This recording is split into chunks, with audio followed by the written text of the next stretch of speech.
ٹھیک ہے ممی۔ حارث شرمندہ سا ہو گیا تھا۔ پروین ہلکے سے مسکرائی اور بولی، شمائل اب بڑی ہو گئی ہے۔ پروین کے چھوڑتے ہی حارث جلدی سے بھاگ گیا۔ وہ بیڈ روم کے دروازے کے باہر کھڑا ہو گیا اور اندر ہونے والی حرکتیں سننے لگا۔ پانی کے بہنے کی آواز، کسی کے نہانے کی آواز اور نہانے کے بعد ممی کے چپلوں میں چلنے کی آواز۔ جب اس نے یقین کر لیا کہ ممی نے کپڑے پہن لیے ہیں تو اس نے دروازہ کھولا اور دیکھا کہ وہ بستر پر لیٹی ہوئی تھی۔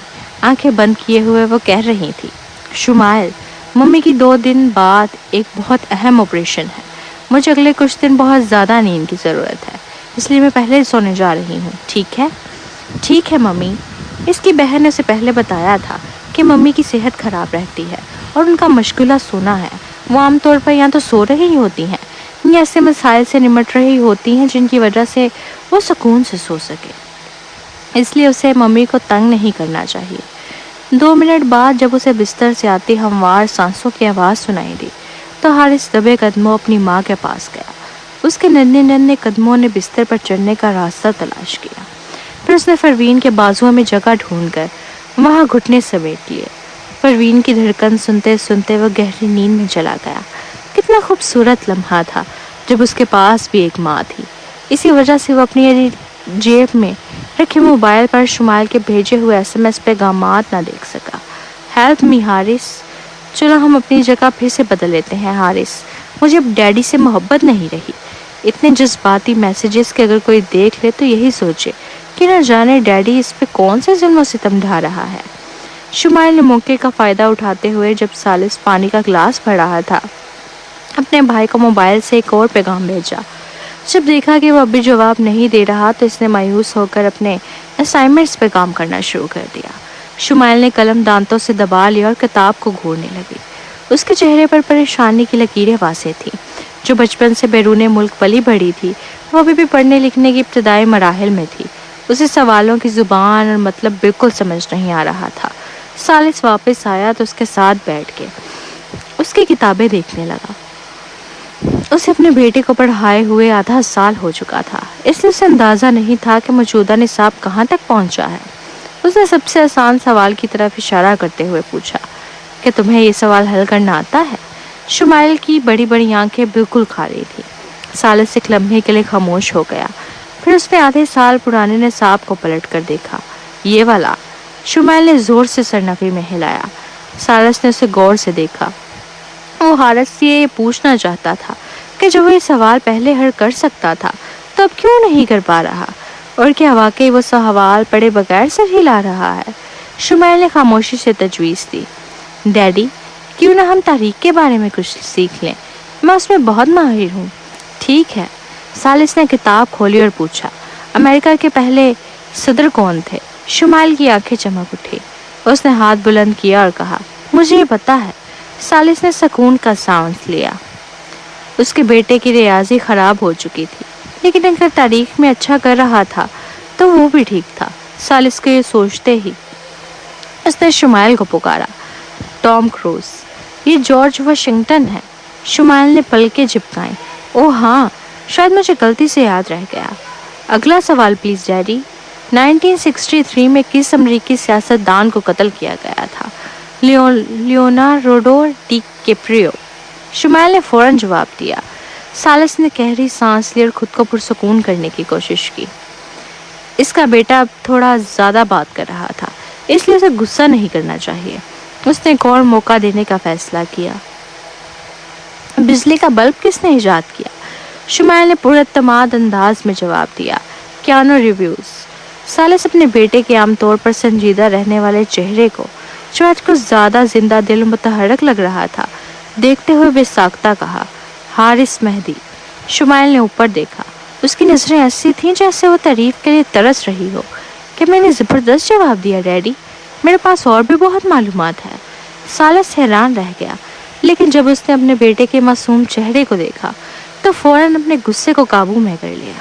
یہ سب باتیں تو ٹیوٹرز نے اسے سکھائی ہوں گی، تو پھر وہ بچے پر کیوں غصہ کر رہا تھا؟ وہ جلد ہی ان دونوں ٹیوٹرز کو اچھا انعام دے گا۔ ثالث نے بیزاری سے کہا، کل پھر پڑھائی کریں گے۔ ٹھیک ہے ڈیڈی۔ شمائل نے سکون کا سانس لیا۔ جب اس نے دیکھا کہ سجاد بار بار کمرے میں جھانک رہا ہے جیسے اسے سالس سے کچھ بات کرنی ہو، تو احتیاط سے کرسی سے نیچے اتری اور بولی، میں کھیلنے جا رہی ہوں۔ سالس نے اپنے کن پٹیوں کو دباتے ہوئے اسے بھاگتے ہوئے دیکھا۔ سجاد کمرے میں داخل ہوا۔ حارث ٹیوٹر کی بتائی ہوئی حالت سے بھی زیادہ پیچھے لگ رہا ہے۔ اگر یہ سلسلہ جاری رہا تو اس سال کے آخر میں ہونے والے امتحان میں شاید آخری نمبر پر آ جائے۔ کیا آپ چند اور ٹیوٹر کو فوراً بلانا چاہیں گے؟ ابھی سال ختم ہونے میں وقت باقی ہے۔ مہدی فیملی ہر سال کے آخر میں بچوں کا جائزہ لیتے تھے۔ حارث ہمیشہ پہلے پوزیشن پر آتا تھا۔ یہی وجہ تھی کہ باہر والے اسے اعلیٰ آئی کیو والا مانتے تھے، لیکن صرف آدھے سال میں اس کی کارکردگی اتنی بری ہو گئی تھی۔ یہی وجہ ہے کہ کہا جاتا ہے کہ بچوں کی یادداشت اچھی ہوتی ہے، لیکن وہ جلدی بھول بھی جاتے ہیں۔ جیسے ہی پڑھائی رکتی ہے ان کے نمبر خراب ہونے لگتے ہیں۔ سالس کی آنکھوں میں غصے کی چنگاریاں لپک اٹھیں۔ اس نے اپنی آنکھیں بند کی اور طویل غور و فکر کے بعد آخرکار ایک آہ بھری اور کہا، چھوڑو، اسے مزید مجبور نہیں کرتے۔ یہی وجہ تھی کہ وہ پہلے تعلیم پر زیادہ زور دیتا تھا، جس کی وجہ سے ہمیشہ اپنے بیٹے سے اختلاف ہو جاتا تھا۔ لیکن جب اس نے اپنے بیٹے کی مسکراہٹ دیکھی، اس کے رونے چیخنے اور ضد کرنے کے مناظر دیکھے، تو اسے احساس ہوا کہ اس کے بیٹے کی ذہنی صحت کسی بھی چیز سے زیادہ اہم ہے۔ اگر واقعی اس کا بیٹا سب کچھ بھول بھی جائے اور ہر بار امتحانات میں آخری نمبر لے، تو دن بہ دن جینے کے قابل ہو جائے گا۔ وہ خود اس کے مستقبل کے لیے راہ ہموار کرے گا۔ سالس، جو ہمیشہ کاروباری دنیا کے بے رحم چیلنجز کا بہادری سے سامنا کرتا تھا، ایک لمحے کے لیے جھجک گیا۔ پھر اس نے پوچھا کہ تمہیں لگتا ہے کہ آج حارث کافی مختلف لگ رہا ہے؟ تشدد بہت عرصے سے جاری تھا، لیکن اس کا بیٹا کبھی شکایت نہیں کرتا تھا۔ لیکن آج نہ صرف وہ بول رہا تھا بلکہ اس کی شخصیت بھی زیادہ خوش مزاج لگ رہی تھی۔ کسی وجہ سے سالس کو اچانک نیچے والی بات یاد آئی جو پروین نے کہی تھی۔ اسے کیسے پتا چلا کہ ٹیوٹرز کے ساتھ مسئلہ تھا؟ کہ حارث مسلسل اس کے ساتھ رابطے میں تھا؟ جبکہ سجاد نے بھی غور کرتے ہوئے کہا کہ مس پروین نے حارث کو رہنمائی دی ہوگی۔ یہ بات ماننی پڑے گی کہ وہ عورت واقعی عام نہیں ہے۔ آخرکار کئی عورتوں نے آپ کے قریب آنے کے لیے حارث کی مدد لینے کی کوشش کی، لیکن وہ سب ناکام ہو گئی۔ سجاد کو یاد نہیں تھا کہ ماضی میں اسے سالس کی کتنی خواہش مند خواتین سے نمٹنا پڑا تھا۔ کچھ دیر سوچ کر اس نے پوچھا، اگر مس پروین واقعی حارث پر مثبت اثر ڈالتی ہیں تو کیا آپ انہیں اپنے قریب آنے کا موقع دینا چاہیں گے؟ سالس نے کچھ دیر کے لیے ہچکچاہٹ کا مظاہرہ کیا اور پھر پوچھا، وہ بھی کیا کر رہی ہے؟ سجاد کے چہرے پر ایک بار پھر ہچکچاہٹ نمودار ہوئی۔ جب کلینرز ابھی کمرہ صاف کرنے گئے تو سنا کہ مس مارٹا سے پتہ چلا ہے کہ وہ سو رہی ہیں اور انہوں نے کسی کو بھی تنگ کرنے سے منع کیا ہے۔ ان کی پھپھو کی زندگی اور موت کا فیصلہ باقی ہے اور وہ پھر بھی پرسکون سو سکتی ہیں۔ ایسا شخص جو یہ کر سکے وہ بہت بے حس تھا۔ سالس کا چہرہ طریق ہو گیا۔ حارث کو ان کے ساتھ زیادہ رابطے میں نہیں رکھو۔ جی جناب۔ سجاد کچھ اور کہنا چاہتا تھا، لیکن سالس نے اچانک دیکھا کہ وہ ننھا سا وجود صوفے پر سو چکا ہے۔ اس نے سجاد کو خاموش رہنے کا اشارہ کیا اور پھر شمائل کو اٹھانے کے لیے آگے بڑھا تاکہ اسے بیڈ روم میں لے جا سکے۔ نیم خوابیدہ شمائل نے اچانک اپنے بازو اس کی گردن کے گرد ڈال دیا اور کہا، ممی، میں نے اپنے بڑے بھائی کو ڈھونڈ لیا ہے، وہ بالکل میرے جیسا لگتا ہے۔ سالس ٹھہر گیا اور اس کے ماتھے پر شکنی نمودار ہو گئی۔ اس نے اپنی باہوں میں سوئے ہوئے ننھے وجود کو غور سے دیکھا۔ اس کی سرگوشی اس کے کانوں تک پہنچی، جیسے وہ اپنی ماں کو پکار رہی ہو۔ اس کی آنکھوں کی روشنی مدھم ہو گئی۔ حارث نے اپنی ماں کے بارے میں شاد و نادر ہی کبھی کچھ پوچھا تھا، لیکن یہ جان کر کہ اس کے بیٹے کے لیے ماں اتنی اہم شخصیت تھی، سالس کے دل میں گہرے جذبات نے جنم لیا۔ اس نے اپنی نظریں جھکا لیں تاکہ اپنے گمبھیر احساسات کو چھپا سکے۔ پھر وہ شمائل کو بیڈ روم میں لے گیا، اس کے جوتے اتارے اور اسے کمبل میں اچھی طرح لپیٹ دیا۔ وہ اپنے بیٹے کے معصوم سوئے ہوئے چہرے کو کچھ دیر تک دیکھتا رہا، پھر آہستگی سے بیڈ روم سے باہر نکل گیا۔ اگلے دن، سوری، میں کل رات سو گیا تھا۔ کیا ڈیڈی نے تمہیں ڈانٹا تھا شمائل؟ شمائل بستر پر لیٹی ہوئی تھی۔ اس نے اپنے بھائی کو ایک وائس میسج بھیجا، نہیں، کیونکہ اگرچہ مجھے میتھ زیادہ نہیں آتی لیکن میں ہسٹری میں شاندار ہوں۔ ڈیڈی اتنے متاثر ہوئے کہ انہوں نے میرا ہوم ورک ہی ختم کر دیا۔ حارث نے اس کی بات پر یقین کر لیا۔ اس نے کہا، ٹھیک ہے، آج کے ہمارے پلانز مت بھولنا۔ شمائل جواب دینے ہی والی تھی کہ دروازہ کھل گیا۔ سالس دروازہ دھکیل کر اندر آیا اور اپنے بیٹے کو بستر پر دیکھا جس کا دھڑ اوپر اٹھا ہوا تھا اور وہ موبائل پر مصروف تھا۔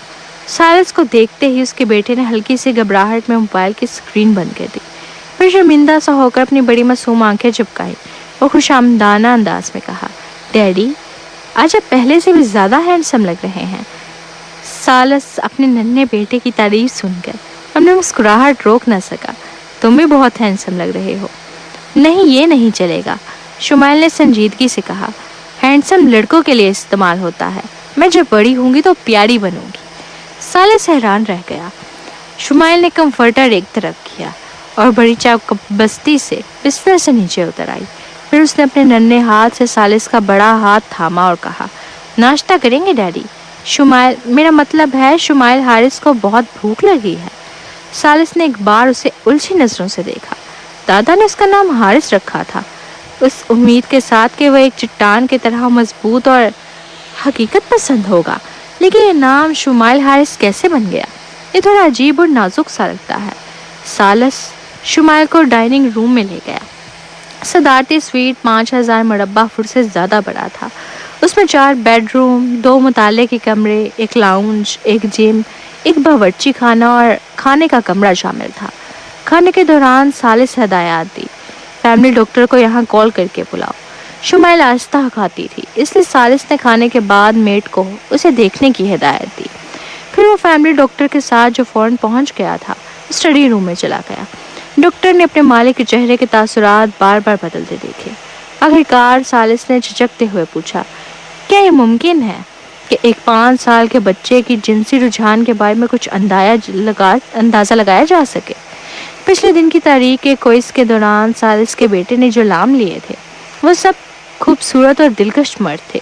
اس کے علاوہ اس کو خوبصورت بننے کی خواہش اور صبح اپنے آپ کو شمائل حارث کہلانا کچھ پریشان کن تھا۔ کیا طلال اس پر برا اثر ڈال رہا تھا؟ فیملی ڈاکٹر نے سالس کی سنجیدگی کو دیکھ کے بڑے سنجیدہ لہجے میں جواب دیا، کسی کے جنسی رجحان عموماً پیدائش کی وقت ہی طے ہو چکی ہوتی ہے، لیکن اگر آپ کو اس بارے میں خدشات ہیں تو میں حارث کے لیے ایک ٹیسٹ تیار کر سکتا ہوں۔ ٹھیک ہے، ٹیسٹ تیار کریں۔ ڈاکٹر کو ہدایات دینے کے بعد سالس مطالعے کے کمرے سے باہر نکلا۔ جو ہی وہ ڈائننگ روم میں واپس آیا، اس نے طلال کو اپنے بیٹے کے ساتھ کندھے پر ہاتھ رکھے آہستگی سے بات کرتے دیکھا۔ سالس کا چہرہ فوراً سخت ہو گیا۔ تم نے کل رات گیم پر لاگ ان کیوں نہیں کیا؟ طلال منہ میں بریڈ ٹھوسے ہوئے دھیمی آواز میں بات کر رہا تھا کہ اسے اچانک کچھ انوکھا سا محسوس ہوا، اور تبھی اسے آہستہ سے اپنا سر موڑا اور دیکھا کہ ایک آمرانہ انداز میں سالس اس کے پیچھے کھڑا تھا۔ اس کی آنکھوں میں ایسا تاثر تھا جیسے اسے مار ڈالنا چاہتا ہو۔ طلال اتنا خوفزدہ ہوا کہ وہ کرسی سے اچھل کر کھڑا ہو گیا۔ کچھ ہوا ہے سالس؟ سالس نے سر جھٹکا اور طلال اور شمائل کے درمیان چلتے ہوئے کہا، اگلے سویٹ میں کوئی نہیں رہ رہا، تم وہاں منتقل ہو سکتے ہو۔ طلال الجھ گیا۔ اسے اس شخص پہ غصہ آنے لگا جس سے نفرت سی محسوس ہو رہی ہو۔ جب شمائل کا پیٹ بھر گیا تو وہ اٹھ کر سالس کے پیچھے آئی اور اس کی ٹانگوں کے گرد اپنے بازو حائل کر دیے۔ پھر وہ اوپر دیکھ کر پیار سے پوچھنے لگی، کیا آپ آج مجھے فلم دیکھنے لے چلیں گے ڈیڈی؟ سالس انکار کرنے ہی والا تھا تو اس کے بیٹے نے خوش آمدید انداز میں کہا، پلیز ڈیڈی پلیز۔ وہ سومیت بڑا لہجہ۔ سالس جھک کر شمائل کو اٹھانے لگا، بھینک مانگنے والے انداز میں بات مت کیا کرو حارث۔ شمائل کی بڑی گول آنکھیں چپکی، تو کیا آپ جائیں گے؟ ٹھیک ہے۔ اپنے بیٹے کو خوش کرنے کے لیے سالس نے آج کے تمام کام اور ملاقاتیں ملتوی کر دی تھی۔ چونکہ وہ فلم دیکھنے جانا چاہتا تھا تو اسے ساتھ لے جائے گا۔ دونوں نے دوپہر کے وقت منتخب کیا اور ایک کارٹون فلم کا ٹکٹ خریدا۔ جانے سے پہلے شمائل نے خفیہ طور پر حارث کو ایک پیغام بھیجا، سب تیار ہے۔ حارث تم کیا کر رہے ہو؟ حارث بہت تیزی سے جواب دیا، ہم پہلے ہی روانہ ہو چکے ہیں۔ پروین کیسے انکار کر سکتی تھی؟ وہ ہمیشہ سوتی رہتی تھی، اس لیے اپنے بچے کے ساتھ دوسروں کی نسبت کم وقت گزارتی تھی، لہٰذا جب تک درخواست زیادہ نہ ہو وہ شمائل کی ہر بات مان لیتی تھی۔ کیونکہ اگلے دن اسے سرجری کرنی تھی، اس نے دوپہر کے 2 بجے تک نیند پوری کی۔ پھر وہ حارث کو لے کر سینما گھر چلی گئی، جبکہ بیچ بیچ میں جمائیاں بھی لے رہی تھی۔ سینما کے دروازے پر اس نے حارث کو چمبے سے دیکھا، یہ صرف ایک فلم ہے شمائل، کیا واقعی اس کی ضرورت تھی؟ حارث نے ماسک لگا رکھا تھا جسے وہ دوبارہ ٹھیک کرنے لگا۔ یہ بیماریوں سے بچاؤ کے لیے ہیں۔ پروین نے اپنے ماتھے پر ہاتھ رکھا۔ اور یہ گلاسز؟ حارث نے انہیں تھوڑا سا اوپر کیا اور مسکراتے ہوئے جواب دیا، یہ اچھے لگتے ہیں۔ جی اگر تم کہتے ہو۔ پروین نے تعصب سے سر ہلایا۔ پاپ کارن اور کوکا کولا خریدے، پھر حارث کا ہاتھ پکڑ کر اسے سینما ہال لے گئی۔ اپنے مختص کیے گئے سیٹوں پر بیٹھنے کے بعد حارث نے اپنا موبائل نکالا اور اپنی بہن کو ایک پیغام بھیجا۔ تم کہاں پہنچی ہو؟ شمائل اس وقت ثالث کے پیچھے سینما ہال میں غصے سے چل رہی تھی۔ وہ پاپ کارن کھانا چاہتی تھی لیکن اس کے ڈیڈ نے سختی سے منع کر دیا تھا اور کہا تھا کہ یہ صحت کے لیے مضر ہے۔ وہ بہت ظالم تھا۔ شمائل کو تو یہی لگا۔ ثالث کو بڑے سینما ہال سخت ناپسند تھے۔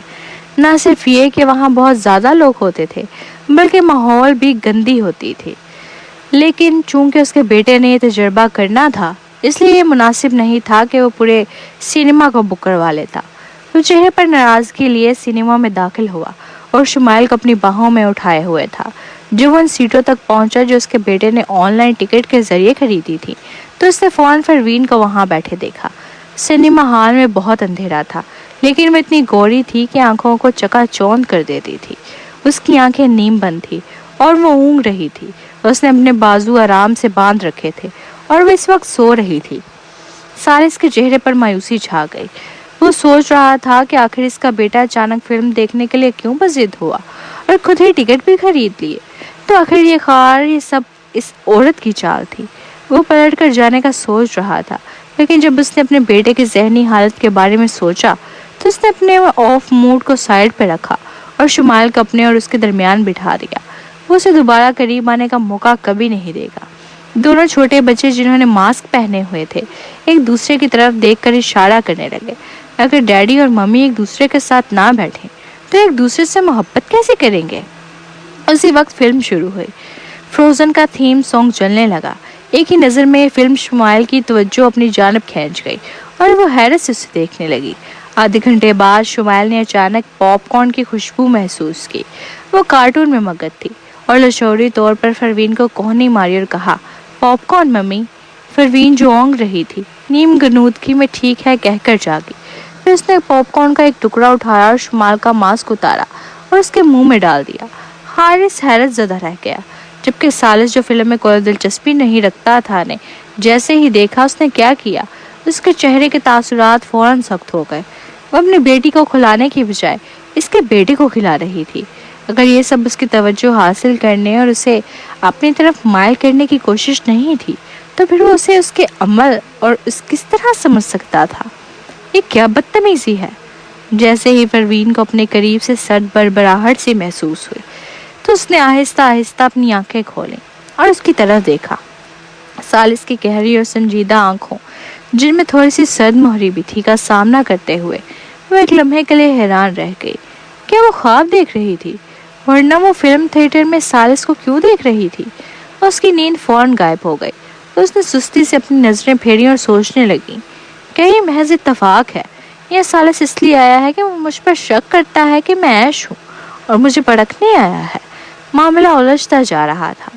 وہ ظاہر کرنا چاہتی تھی کہ اس نے اسے دیکھا ہی نہیں، لیکن اس کی چھٹی حصے سے بتا رہی تھی کہ آدمی ابھی بھی اسے گھور رہا ہے اور اس کے چہرے پر سخت تاثرات بھی ہیں۔ پروین نے اس کی طرف رخ کر کے رسمی انداز میں سلام کیا۔ کتنا بڑا اتفاق ہے مسٹر ثالث۔ اتفاق؟ ثالث کے چہرے کے تاثرات مزید سرد ہو گئے۔ یہ تو الگ بات ہے کہ ہم ایک ہی فلم دیکھ رہے ہیں لیکن ہماری سیٹیں بھی ایک دوسرے کے ساتھ ہی ہیں۔ واقعی بہت بڑا اتفاق ہے۔ پروین الجھن میں پڑ گئی۔ وہ اتنا طنزیہ کیوں بول رہا تھا؟ اس نے ماتھے پر شکن ڈالتے ہوئے کہا، آپ اس سے کیا مطلب نکال رہے ہیں مسٹر ثالث؟ ثالث سرد لہجے میں کہنے لگا، میں نے تمہیں پہلے ہی بتایا تھا کہ مجھے یہ بالکل پسند نہیں کہ کوئی میرے بیٹے کو استعمال کر کے میرے قریب آنے کی کوشش کرے۔ کیا تم میری بات بھول گئی ہو مس پروین؟ پروین حیران رہ گئی۔ وہ بار بار اس کو غلط سمجھ رہا تھا کہ اسے ابھی تک سکون نہیں ملا جو بار بار ہر عمل کا رخ اپنی طرف لے جاتا تھا۔ پروین نے آہستہ سے اپنی نظر ہٹا لی اور سنجیدگی سے سامنے دیکھنے لگی۔ مسٹر ثالث، آپ واقعی ایک اٹریکٹیو آدمی ہیں لیکن آپ کو اتنا خود پسند بھی نہیں ہونا چاہیے۔ آپ جیسے مرد جو عورتوں سے زیادہ خوبصورت لگتے ہیں میری پسند نہیں ہے۔ پروین کے سنجیدہ لہجے پہ سالس نے آنکھیں گھمائی تھی۔ تمہارا ہر عمل اتنا واضح ہے مس پروین، اور پھر بھی اپنا آپ نیتی چھپانے کی کوشش کر رہی ہیں۔ میں صاف بتا دوں، مجھے تمہیں کوئی دلچسپی نہیں ہے۔ اگر تمہیں مجھے لبانے کا وقت مل رہا ہے تو بہتر ہوگا تم اپنی پھپھو کی بیماری کے علاج کے بارے میں سوچو۔ آپ سے سیدھا تم۔ اس کے الفاظ نے پروین کو غصہ دلایا۔ یہ آدمی یقیناً دماغی طور پر بیمار ہے، اس نے سرد لہجے میں کہا۔ فکر نہ کریں، میری پھپھو کی بیماری کے بارے میں آپ کو بالکل بھی پریشان ہونے کی ضرورت نہیں۔ جب اس نے اس موضوع کو اتنے ہلکے انداز میں ٹال دیا تو سالس اور بھی غصے میں آ گیا۔